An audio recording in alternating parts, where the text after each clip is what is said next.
திரைப்படத்துல உதவி இயக்குனரா வேலை பார்த்து அதோடைய வெற்றி விழால கலைஞர் கையால கேரியரை பரிசாக வாங்கி தனது கேரியரை பிரம்மாண்டமாக துவங்கினார் இயக்குனர் சங்கர். அடுத்து இந்த மேடையில அவருடைய பிரம்மாண்ட புதல்வி அதிதி சங்கர் வரப்போறாங்க. புது பெண்ணின் மனதை தொட்டு போறவரே இந்த பாடலை இயக்கியவர் இயக்குனர் சங்கர் அவர்களிடம் உதவி இயக்குனராக பணிபுரிந்த நிலாவே வா மற்றும் சாக்லேட் திரைப்படத்தின் இயக்குனர் ஏ வெங்கடேஷ் அவர்கள். பார்க்கலாம். கலைஞர் நூற்றாண்டு விழா ஃபங்க்ஷனில் கலைஞர் 100 விழாவில் என்னுடைய இயக்கத்தில் அதிதி சங்கர் நடிக்கிற பெண்ணின் மனதை தொட்டு அப்படிங்கிற ஒரு சாங் வந்து ஸ்டேஜில் பெர்ஃபார்மன்ஸ் நடக்க போகுது. இதுக்கு வந்து கோரியோகிராஃப் பண்ணுறது வந்து நம்ம தினேஷ் மாஸ்டர். 40 டான்ஸஸ் கூட ஆடுறாங்க. இந்த சாங் வந்து ரொம்ப அதாவது வந்து ரிஹர்சலுக்கு நிறைய மெனக்கட்டும்.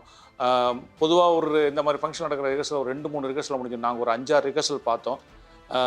ஃபங்க்ஷன் அன்றைக்கி கூட ஒரு கிராண்ட் ரிஹர்சல் கூட ஸ்டேஜில் பண்ணி பார்த்தோம். அந்தளவுக்கு இந்த சாங்க்கு வந்து அதிதி சங்கர் அவர்கள் மிக பிரத்யேகமான ஒரு எஃபர்ட் போட்டாங்க. எனக்கு இதில் ஒரு ஆச்சரியமான விஷயம் என்னென்னு கேட்டிங்கன்னா, நான் சங்கர் சார்ட்டை வந்து கோ-டைரக்டராக ஒர்க் பண்ணது, என்கிட்ட அசிஸ்டண்டாக ஒர்க் பண்ணது லிங்கசாமி. இப்போது சங்கர்கிட்ட இருந்த அசிஸ்டண்டாக நான் என்கிட்ட இருந்த லிங்கசாமி 3 பேருமே வந்து அதிதி சங்கர் சாங்கில் வந்து நாங்கள் அந்த ஒரு ஒருங்கிணைப்பில் செயல்படுறது மிக சந்தோஷமான விஷயம்.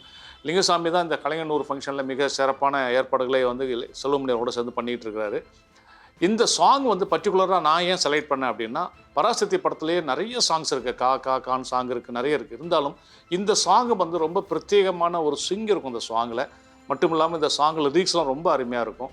ஸோ இந்த சாங்கை இன்றைக்கி இருக்கிற யங்ஸ்டர்ஸ் கொண்டு சேர்க்கணும் அப்படின்றதுக்காக பண்ணேன். பொதுவாகவே கலைஞர்னாலே அவருடைய எழுத்தும் வசனமும் எல்லாருக்கும் பிடிக்கும். அதில் திரைத்துறையில் இருக்கிற என்ன மாதிரி இயக்குனருக்கு மிகவும் பிடிக்கும். அப்படிப்பட்ட எனக்கு கலைஞர் நூற்றாண்டு விழாவில் அதுவும் அதிதி சங்கருடைய சாங் பண்ணுறதுக்கான வாய்ப்பு கிடைச்சது மிக மிக பெரிய பாக்கியமாக தான் நான் கருதுவேன்.